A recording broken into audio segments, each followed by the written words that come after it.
والسلام علیک یا رسول اللہ وعلی آلک و صحابک یا حبیب اللہ الصلاۃ والسلام علیک یا رحمۃ للعالمین وعلی آلک و صحابک یا سیدی یا شفیع المذنبین۔ رمضان المبارک کا ماہ مقدس ہے اور آج کی جو شب ہے رمضان المبارک کی یہ 30ویں شب ہے اور یہ آخری شب ہے۔ اس کے اندر آج میں جو آپ سے گفتگو کرنا چاہتا ہوں وہ گفتگو شوال المکرم کے متعلق ہے۔ شوال شریف کے فضائل کیا ہیں، شوال شریف کی اہمیت کیا ہے، اس کے روزوں کا جو بیان ہے اس کے متعلق میں آج کی نشست میں آپ سے گفتگو کروں گا۔ بہرحال اس طرح کہ ہماری پرسوں جو نشست ہوئی تھی درمیان کے اندر اچانک کی لائٹ کی وجہ سے وہ ہمیں روکنا پڑ گئی تھی، چند مسائل رہ گئے تھے، ان مسائل کو میں شامل کر دیتا ہوں۔ یہاں تک میں نے بات پہنچائی تھی، آخری سوال یہ تھا کہ رمضان المبارک کے اندر جو قرآن پاک ختم کیا جاتا ہے اس کی شرعی حیثیت کیا ہے۔ تو میں آپ کو یہ بات بتا چکا ہوں کہ اس کی شرعی حیثیت یہ کہ ایک مرتبہ سنت ہے قرآن پاک پڑھنا تراویح کے اندر،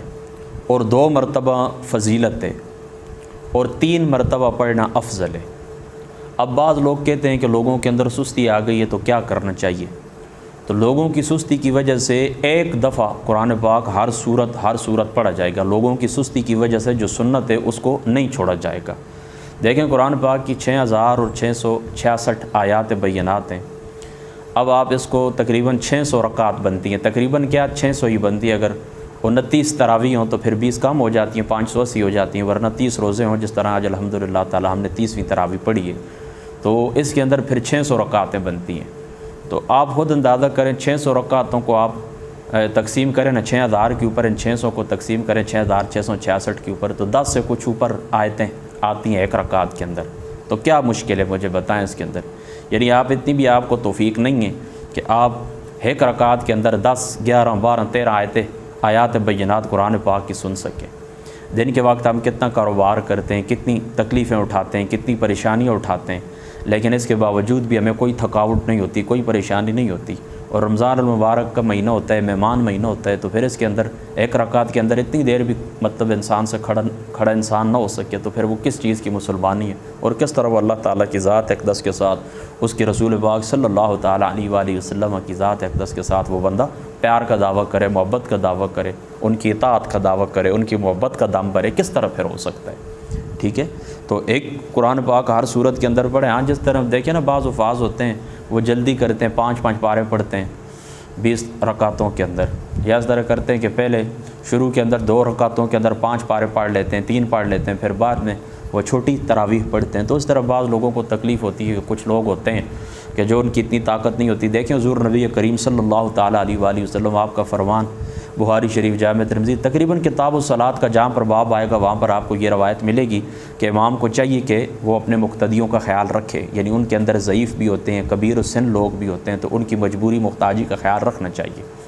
خود آقا علیہ الصلوۃ والسلام جس وقت بچے بھی آتے تھے حضور علیہ الصلوۃ والسلام ان کا رونا سنتے تو آقا علیہ السلام کا اپنا ارشاد ہے، فرماتے ہیں کہ میں نماز کو مختصر کر دیتا ہوں کیونکہ اس کا رونا، بچوں کا رونا ماں کے اوپر شاق گزرتا ہے۔ تو یہ پیچھے جو کھڑے لوگ ہوتے ہیں نا، ہمیں ان کی صحت کا خیال رکھنا چاہیے۔ تنہا آپ نماز پڑھیں، بے شک پوری رات پڑھتے رہیں، بے شک پوری رات قیام کے اندر گزار دیں، بے شک پوری رات رکوع کے اندر گزار دیں، بے شک پوری رات سجدے کے اندر گزار دیں، جو آپ کی مرضی ہے کریں، لیکن تنہا ہو تو پھر مسنون کے رات کے اوپر اتفاق کرنا چاہیے۔ تو اس طرح اگر کچھ لوگ اس طرح مطلب تراویح کے اندر ان کی روٹین اس طرح وہ جلدی کرتے ہیں یا بعض رکعتیں لمبی کر دیتے ہیں تو پھر یہ ان کا قصور ہے، ان کو اپنے معاملات درست کرنے چاہیے۔ اور مقتدی کو چاہیے کہ یہ تقریباً 12 یا 13 آیات بینات ایک رکعت کے اندر بنتی ہیں، یہ کوئی بھی مشکل بات نہیں۔ دوسرا سوال یہ تھا کہ بعض حفاظ جو ہیں وہ اجرت لیتے ہیں قرآن پاک کی۔ دیکھیں میں آپ کو پہلے بھی بتا چکا ہوں کہ متقدمین جو علماء ہیں وہ تو اجازت نہیں دیتے، بالکل مطلقاً دینی امور کے اوپر اجرت لینے کو وہ جائز نہیں سمجھتے، لیکن متاخرین نے اجازت دی ہے، بعض کی مطلقاً اجازت دی ہے کہ یہ ضائع نہ ہو جائے۔ مثال کے طور پر تفسیر پڑھانے والا، حدیث پڑھانے والا، تو ان کی اجرت وقت کی اگر نہ بھی ہو، مطلقاً درس و تدریس کی اجرت ہو تب بھی درست ہے۔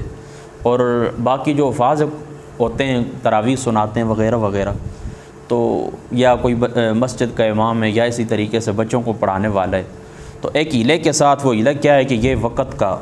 وقت کی یہ اجرت ہے۔ دیکھیں ایک حافظ قرآن ہے، لازمی تو نہیں ہے کہ اسی مسجد کے اندر وہ نماز آ کر پڑھا، دیکھیں نماز تو اس نے اپنی بھی پڑھنی ہے، لیکن وہ اسی جگہ کے اوپر آ کر نماز پڑھے یہ اس کے اوپر لازم تو نہیں۔ وہ اپنی نماز گھر میں بھی پڑھ سکتا ہے، کسی دوسرے محلے میں بھی پڑھ سکتا ہے، لیکن یہاں پر ہی آتا ہے، ٹائم کے اوپر آتا ہے، تو وہ اپنے ٹائم کی اجرت لیتا ہے کہ جو وہ وقت آپ کو دیتا ہے اس وقت کی یہ اجرت ہے۔ تو جو حفاظ قرآن حفاظ ہوتے ہیں بس ان کا بھی یہی سمجھ لیا کریں کہ یہ جو وقت دیتے ہیں 15 دن ہمیں دیتے ہیں، 20 دن دیتے ہیں، دوسرے علاقے سے آتے ہیں یہاں پر رہتے ہیں، 15 دن اپنے گھر والوں سے دور رہتے ہیں، تو وہ آپ یوں سمجھ لیا کریں کہ وہ اجرت وقت کی اجرت ہے۔ ٹھیک ہے، میری بات آپ سمجھ گئے، وہ وقت کی اجرت ہے۔ بہرحال آسان سی بات آپ کو بتاؤں، پہلے بھی بتا چکا ہوں، متقدمین علماء کرام بالکل اس کی اجازت نہیں دیتے، اور متاخرین نے امور دینیہ کے اوپر اجرت کو جائز رکھا ہے،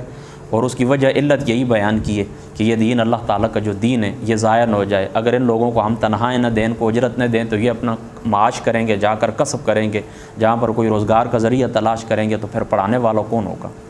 ٹھیک ہے، تو حفاظ جو ہوتے ہیں قرآن ان کی وجہ سے اتنا تو ہوتا ہے نا۔ دیکھیں مسجد کے اندر آبادیاں لگی رہتی ہیں 5 وقت کی، یہ جو مسجد کے اندر خطیب ہوتے ہیں جن کو آپ 8-10 ہزار روپے تنخواہ دیتے ہیں، ان کی وجہ سے شاعر اسلامیہ قائم ہوتے ہیں، اذان ہوتی ہے، نماز ہوتی ہے، تکبیر ہوتی ہے، بچے پڑھتے ہیں، آوازیں آتی رہتی ہیں نا، اور یہ مشکل کام بھی ہے، یہ مشکل کام بھی ہے۔ دیکھیں گھنٹہ 2 گھنٹہ بیٹھ کر ہفتے بعد لیکچر دے دینا یا کہیں پر جا کے خطاب کرانا یہ کوئی مشکل بھی نہیں ہے۔ لوگ پروٹوکول دیتے ہیں، ہم خود بھی جاتے ہیں، گاڑیوں کے اندر ہوتے ہیں، جاتے ہیں، پھر احترام بھی کرتے ہیں، کھانے بھی کھلاتے ہیں، نذرانے بھی دیتے ہیں، یہ کوئی اتنا مشکل کام نہیں ہے۔ لیکن 2 میل دور اگر آپ کا گھر حافظ قرآن ہے، عالم دین ہے، کوئی بھی ہے، لیکن وہ اذان سے 1 گھنٹہ پہلے بیدار ہوتا ہے، پھر پیدل چل کر مسجد کی طرف آتا ہے، یا چلو کوئی چھوٹی موٹی اس کی سواری کے پاس ہے، پھر آ کر مسجد کو کھولتا ہے، مسجد کا تالا کھولتا ہے، اوپن کرتا ہے اس کو، پھر جاتا ہے غسل کرتا ہے، اگر سردیوں کا موسم ہے تو پانی گرم کا انتظام کرتا ہے کہ چلو گیزر آن کر دیں، ورنہ دیکھتے ہیں مسجد کی ٹینکی کے اندر پانی نہیں ہے تو موٹر آن کر دیں، ٹھنڈا پانی آ جائے تاکہ بعد میں آنے والے جو لوگ ہیں وہ نمازی جو ہیں وہ آسانی سے وضو کر سکیں۔ میری بات سمجھے نا، تو یہ بات مشکل ہے اور بہت مشکل ہے۔ بہرحال مطہرین نے اجازت دی ہے، کوئی بات بھی نہیں، ان کو آپ اجرت دے سکتے ہیں۔ ٹھیک ہے، تیسرا بھی ایک سوال تھا، وہ کہتے ہیں کہ تراویح ایک الگ امام پڑھاتا ہے، بلکہ یہ پہلے یہ اس کو سوال کر لیتے ہیں کہ 2 جو ہوتے ہیں نا حافظ، ایک مسجد کے اندر 2 حافظ ہیں، تو وہ 2 قرآن پاک سنانا چاہتے ہیں، ایک کہتے ہیں نصف میں پڑھوں گا، دوسرا کہتے ہیں نصف میں پڑھوں گا، تو ان کو کس طرح کرنا چاہیے؟ ان کو ترویحوں کے حساب سے تقسیم کرنا چاہیے، یعنی اس طرح نہیں کہ 10 رکعتیں ایک پڑھائے 10 دوسرا، اس طرح نہ کریں، بلکہ ترویح کر لیں۔ اگر وہ بھی کریں تو جائز ہے، جائز میں کوئی شک نہیں ہے، لیکن افضل یہی ہے کہ ترویحوں کے اندر تقسیم کر لیں۔ کیا مطلب؟ 3 ترویح ہے، یعنی 12 رکعتیں ایک بندہ پڑھا دے، 8 دوسرا پڑھا دے، 8 پہلا پڑھا دے، 12 دوسرا پڑھا دے۔ دوسرے دن اس طرح کر لیں کہ پہلا جو حافظ ہے وہ 12 پڑھا دے، اور دوسرا یعنی ایک 2 ترویح پڑھے اور ایک 3 ترویح پڑھے۔ ٹھیک ہے، اس میں بھی کوئی مشکل بات نہیں ہے۔ تو فرض اور وتر، یعنی فرض جو نماز ہے وہ اور وتر، وہ ایک امام پڑھائے اور تراویح دوسرا پڑھائے تو یہ جائز ہے، بالکل جائز ہے۔ حضرت سیدنا عمر فاروق رضی اللہ تعالیٰ عنہ آپ اسی طرح کرتے تھے، فرض جو نماز تھی ان کی امامت آپ کر لیا کرتے تھے، اور اسی طریقے سے وتر کی امامت بھی کرتے تھے، فرض کی امامت بھی کرتے تھے، اور جو تراویح ہے تو حضرت ابی بن کعب رضی اللہ تعالیٰ عنہ تو آپ پھر تراویح کی امامت آپ کیا کرتے تھے۔ تیسری بات یہ بھی یاد رکھیں، بعض دفعہ اس طرح ہوتا ہے نا کہ قرات کی وجہ سے یا کسی بھی وجہ سے اس طرح ہوتا ہے کہ نماز فاسد ہو جاتی ہے، تراویح کی جو نماز ہوتی ہے یا نماز فاسد ہو جاتی ہے، تو اس میں کیا کرنا چاہیے؟ اس میں یہ کرنا چاہیے کہ وہ جو سبق فاسد نماز کے اندر، مثال کے طور پر اب 2 رکعت ہیں نا، وہ قرات کی غلطی کی وجہ سے فاسد ہو گئی یا کسی اور وجہ سے نماز فاسد ہو گئی، تو اب مثال کے طور پر اس نے نصف پارہ پڑھا ہے، نصف پارہ ان 2 رکعتوں کے اندر اس نے پڑھا ہے، تو اب اس طرح کرے کہ وہ نصف پارہ دوبارہ پڑھے۔ اس کی وجہ یہ ہے کہ تاکہ پورا قرآن اس کا صحیح نماز کے اندر ختم ہو جائے، تاکہ پورا قرآن اس کا صحیح نماز کے اندر ختم ہو جائے، وہ دوبارہ پڑھ لے تو بہتر ہے۔ ٹھیک ہے، باقی جن مساجد کے اندر ختم قرآن نہیں ہوتا اور وہاں پر صرف 20 رکعتیں پڑھتے ہیں، تو ان کے لیے بہتر یہ ہے کہ یہ جو آخری 10 صورتیں ہوتی ہیں، الم تر کیف فعل ربک باصحاب الفیل، یہاں سے لے کر قل اعوذ برب الفلق، قل اعوذ برب الناس، یہ 10 جو صورتیں آخری قرآن مجید کی، یہ پڑھ لیا کریں۔ ٹھیک ہے، افضل یہی ہے، فتاوی عالمگیری کے اندر اسی طرح لکھا ہوا ہے۔ ٹھیک ہے،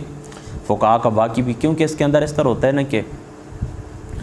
وہ ایک تو بندہ بھولتا نہیں ہے، آخری جو 10 صورتیں ہوتی ہیں یہ یاد بھی ہوتی ہیں تقریباً ہر حافظ قرآن کو، حافظ قرآن کہہ رہا ہوں یعنی مسجد کا جو خطیب ہوتا ہے، جو پیش امام ہوتا ہے، اس کو یاد بھی ہوتی ہیں، بھولتا بھی نہیں ہے بندہ، آسانی ہوتی ہے کہ چلو ہر صورت کے اندر، ہر رکعت کے اندر ایک صورت پڑھی جاتی ہے، تو آخر تک جائیں گے تو 10 ہو گئی ہیں، دوبارہ پڑھیں گے تو 20 ہو جائیں گی، ٹھیک ہے۔ بہتر یہی ہے کہ انہی کو پڑھا جائے۔ دوسری بات یہ بھی یاد رکھیں کہ افضل یہی ہے کہ ایک رکعت کے اندر ایک صورت مکمل ختم ہونی چاہیے۔ دیکھیں جو چھوٹی تراویح پڑھتے ہیں نا، ایک صورت اس طرح ہونی چاہیے کہ ایک رکعت کے اندر ختم ہونی چاہیے۔ چھوٹی تراویح والے بھی اس بات کا خیال رکھیں، اور جو لوگ مسجد کے اندر نماز پڑھاتے ہیں وہ بھی اس بات کا خیال رکھیں کہ جو آپ نماز پڑھاتے ہیں نا تو کوشش کریں کہ ایک رکعت کے اندر ایک صورت آپ مکمل پڑھیں، یعنی اس طرح نہ کریں کہ ایک صورت کو 2 رکعتوں کے اندر تقسیم کر لیں، ٹھیک ہے۔ افضل یہ میں بات کہہ رہا ہوں، اچھا ہاں کوئی یہ نہیں کہ کوئی ناجائز کا فتویٰ لگا رہا ہوں، خیال رکھنا ہے اس بات کا۔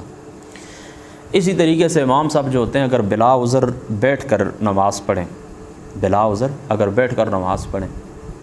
تو کوئی بات نہیں ہے، جو تراویح کی نماز ہے وہ ہو جاتی ہے، تراویح کی نماز ٹھیک ہے، کوئی اس میں بھی کوئی مشکل بات نہیں ہے۔ سب سے جو مشکل بات ہے وہ یہ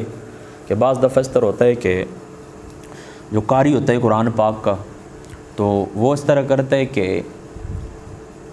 2 رکعتیں اب اس نے پڑھ لی ہیں نا، اب وہ تیسری کے لیے کھڑا ہو گیا، یعنی اس نے قاعدہ نہیں کیا،